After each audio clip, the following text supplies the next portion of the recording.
এই যে ছোট ছোট খোপগুলো দেখতে পাচ্ছেন, এগুলো আসলেই সাধারণ কোনো ঘর নয়, এগুলো এক একটি বন্দিশালা। দীর্ঘ শত বছর পার হয়ে গেলেও এখনো টিকে আছে এই ঘড়ি। সাদা চোখে পানির ওপরে তৈরি এই পথ স্বাভাবিক দেখে মনে হলেও ওই সময় এখানে ছিল এক জাদুর সেতু।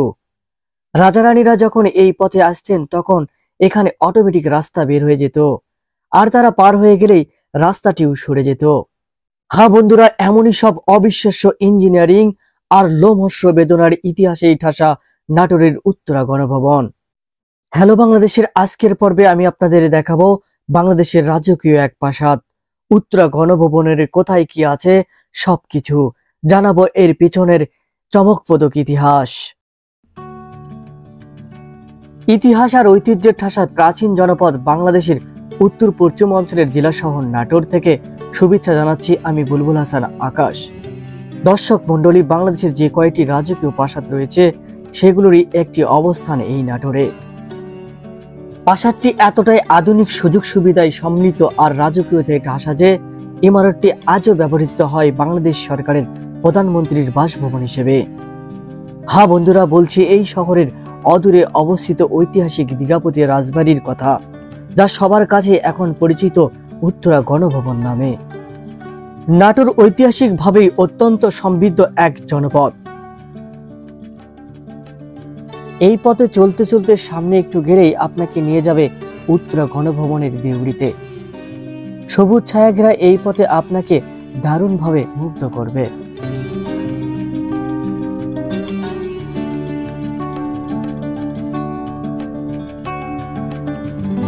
এই পথে কিছু দূর এগিয়ে গেলেই চোখে পড়বে দৈত্যের মতো দাঁড়িয়ে থাকা নিদারুণ কিছু পাম গাছের সারি। রাজকীয়তার প্রতীক হিসেবে দাঁড়িয়ে থাকা এই পাম গাছের তল দিয়ে উঁকি দিলেই দেখতে পারবেন গণভবনের প্রধান ফটক।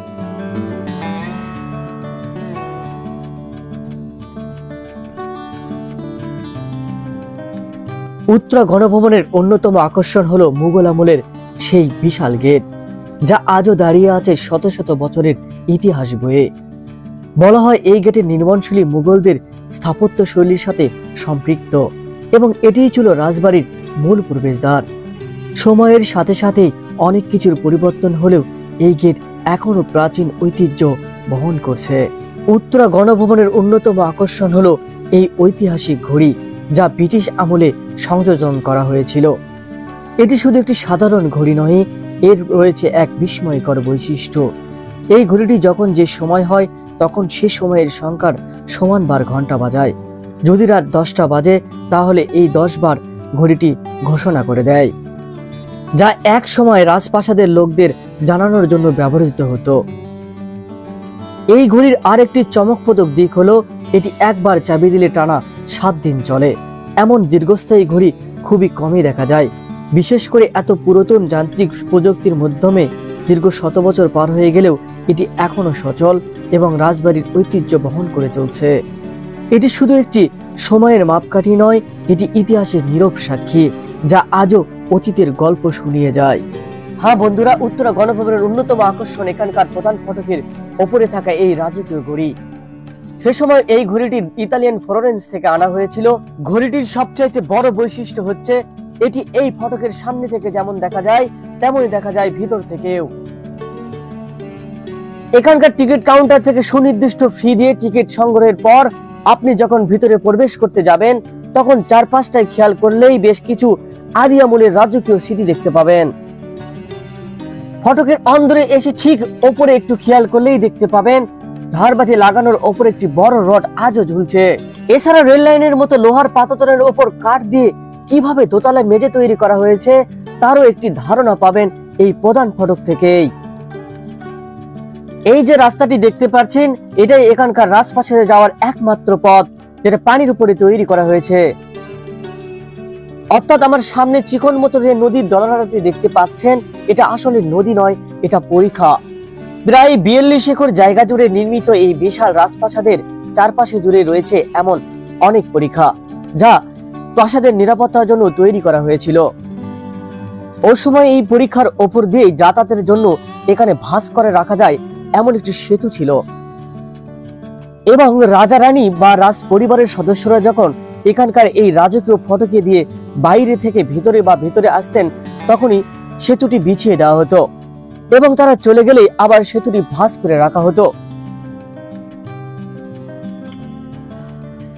উত্তরা গণভবনের বাহিরের দিকটা যেমন রাজকীয়, ভিতরটাও তেমনই মোহনীয়। চারপাশটায় এমন ভাবে নানান ধরনের গাছগাছালিতে পূর্ণ যে এটি কোনো এক সবুজে চাদরে মোড়ানো নিদারুণ প্রান্তর। সবুজে আচ্ছন্নত এই মোহনয় প্রান্তরের এক কোণায় অবস্থিত এখানকার এই প্রধান প্রাসাদ।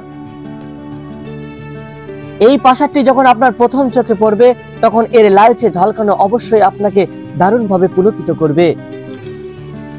এখানকার কোথায় কি আছে তার পুরোটা দেখানোর আগে এর পিছনের কিছুটা ইতিহাস তুলে ধরতে চাই। মূলত উত্তরা গণভবন নামে আমরা যা জানি, এটি আসলে দীঘাপতিয়া রাজবাড়ি। এই রাজবাড়িটির অবস্থান নাটোর সদর উপজেলার দীঘাপতিয়া ইউনিয়নে। এখান থেকে রানী ভবানীর রাজবাড়ির দূরত্ব মাত্র 4.5 কিলোমিটার। দীঘাপতিয়া রাজবাড়ির চত্বরে আপনি যখন আসবেন, তখন শুরুতেই আপনার মনে যে প্রশ্ন উকি দেবে সেটি হলো রানী ভবানীর সাথে এই রাজবাড়ির কোনো সম্পর্ক আছে কিনা, কিংবা রানী ভবানীর যেখানে নাটোর থেকে শুরু করে রাজশাহী, পাবনা, রংপুর, দিনাজপুর এমনকি পশ্চিমবঙ্গের এক অংশ শাসন করেছেন, সেখানে তারই রাজপ্রাসাদের থেকে মাত্র 4 কিলোমিটার দূরে এই রাজবাড়ি কোথা থেকে আসলো, কিংবা দীঘাপতি রাজবাড়িটির নাম উত্তরা গণভবন হলোই কিভাবে।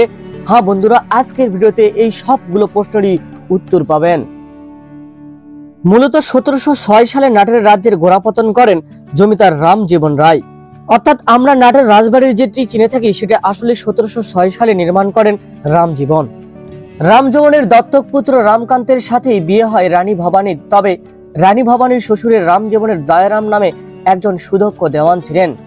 রামজীবন ওই দেওয়ানকে এখানকারই দীঘাপতিয়ার কিছু জমি দান করেছিলেন এবং সেই জমিতেই দয়ারাম রায় একটি বাড়ি তৈরি করেন।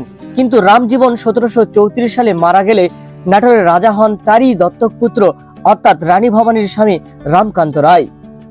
রামজীবন মারা যাওয়ার আগেই তার দেওয়ান দয়ারামকে নিজের অভিভাবক নিয়োজিত করে গিয়েছিলেন। অবশ্যই দয়ারাম রায় ছিলেন অত্যন্ত বুদ্ধিদীপ্ত, দক্ষ এবং চৌকুশ একজন কর্মকর্তা। তার দক্ষতার কারণে নাটোরের রাজবংশের ব্যাপক সমৃদ্ধি ঘটে। 1748 সালে রানী ভবানীর স্বামী রামকান্ত মারা যান। তবে স্বামীর মৃত্যুর পরে রানী ভবানীকেই নবাব আলিমুদ্দি খাঁ এক বিশাল জমিদারি পরিচালনার দায়িত্ব অর্পণ করেন। রানী ভবানী দয়ারামের কাছে মুগ্ধ হয়ে তাকে দীঘাপতিয়া পরগনা দান করেন। সে থেকেই এই দীঘাপতিয়া মর্যাদা পায় আলাদা একটি রাজ্য হিসেবে, আর দেওয়ান দয়ারাম খান নাম হয় রাজা দয়ারাম খান। 1734 সালে রাজা দয়ারাম যে বাড়িটি নির্মাণ করেছিল, সেই বাড়িটি মর্যাদা পায় দীঘাপতিয়ার আদি রাজবাড়ি হিসেবে। এখন এখানে সেই আদি রাজবাড়িটি নেই। এখন যে রাজপ্রাসাদটি দেখা যায় তার গোড়াপত্তন হয়েছিল 1860 সালে দয়ারামের নাতি প্রমনাথের দত্তক পুত্র রাজা প্রসন্ননাথের রায়ের হাত ধরে।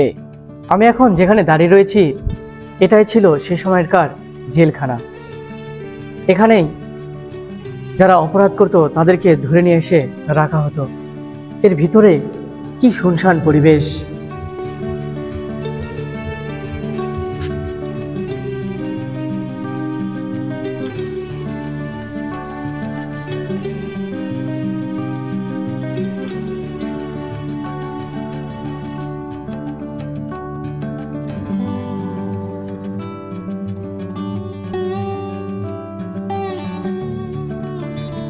তবে অনেকেই বলে থাকেন রানী ভবানী অত্যন্ত বুদ্ধিমতী এবং চৌকুস ছিলেন। তার কাজে যেন কোনোভাবেই দয়ারাম রায় হস্তক্ষেপ না করতে পারে। এই কারণে তারই অধীনস্থ দীঘাপতিয়া পরগনা দান করেন। তিনি মূলত তার বিশাল রাজ্য নিজের মতো করে পরিচালনার পথ সুগম করেন। এই প্রাসাদেরই এক পাশে আমি একটি দারুণ জায়গা দেখতে পেরেছি। এই জায়গাটি আমার কাছে মনে হয়েছে কাঁচ দিয়ে মোড়ানো। দেখতে পাচ্ছেন রঙিন কাঁচ। এই জায়গাটি এতটাই সুন্দর যে আমার কাছে মনে হয়েছে এটি কোনো শীষমহল। ভিতরে কেমন তা দেখার আক্ষেপ থেকে গেল আমার, কারণ এটি প্রধানমন্ত্রীর বাসভবন। ভিতরে জনসাধারণের প্রবেশ নিষেধ, তাই আমি আপনাদের দেখাতে পারলাম না। এই প্রাসাদের যেদিকেই তাকাবেন সেদিকেই দেখতে পারবেন শুধু রাজকীয়তার ছাপ। প্রাসাদটির গায়ে এমন সব নান্দনিক নকশা রয়েছে যা আজও পর্যটকদের দারুণভাবে মুগ্ধ করে।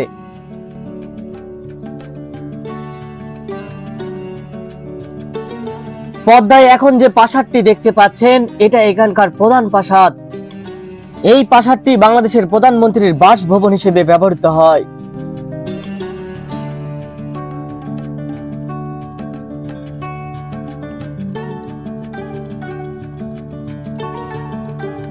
ইংরেজি ই বর্ণের মতো তৈরি এই প্রাসাদটির নির্মাণ কাজ শুরু করা হয়েছিল 1897 সালে আর কাজ শেষ হয়েছিল 1908 সালে। দীর্ঘ 11 বছরের প্রচেষ্টায় প্রাসাদটি নির্মাণ করা হয়েছিল।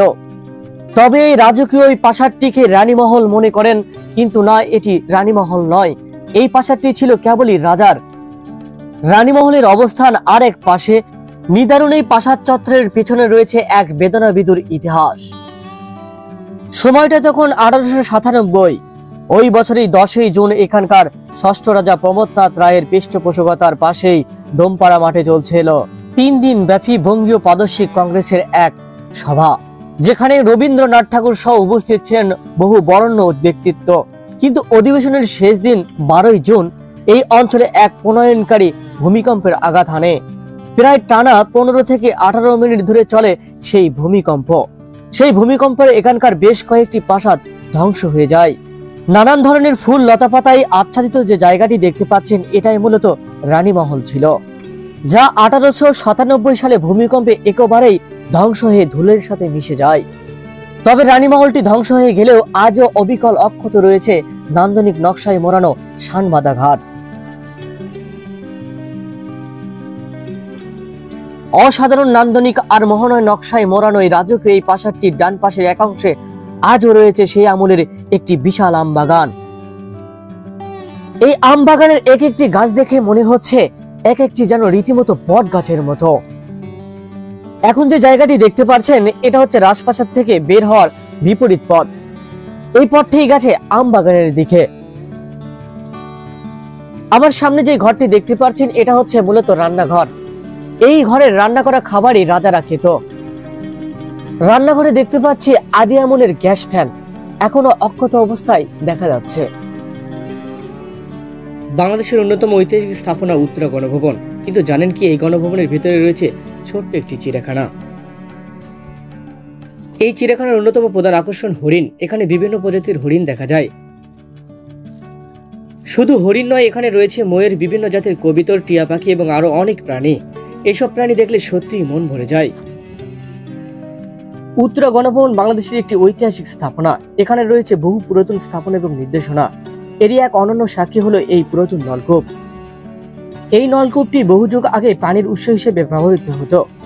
এখন আধুনিক পানি সরবরাহ ব্যবস্থা থাকলেও এই নলকূপটি আমাদের অতীতের সাথে সংযোগ রক্ষা করে রেখেছে। নলকূপের পাশে রয়েছে একটি পুকুর, যা প্রাকৃতিক সৌন্দর্য আরো আকর্ষণ করে তুলেছে। এটি লোহার তৈরি শক্ত কাঠামোর উপর স্থাপিত। দীর্ঘদিন ব্যবহারের জন্য কিছু অংশ জীর্ণ হয়ে গেছে, তবে এটি এখন ইতিহাসের এক জীবন্ত নিদর্শন হয়ে দাঁড়িয়ে আছে। আজ এ পর্যন্তই, দেখা হবে পরবর্তী ভিডিওতে। সে পর্যন্ত সবাই সুস্থ থাকবেন, ভালো থাকবেন। যদি আমার এই ভিডিওটি ভালো লেগে থাকে, অবশ্যই সাবস্ক্রাইব করতে ভুলবেন না।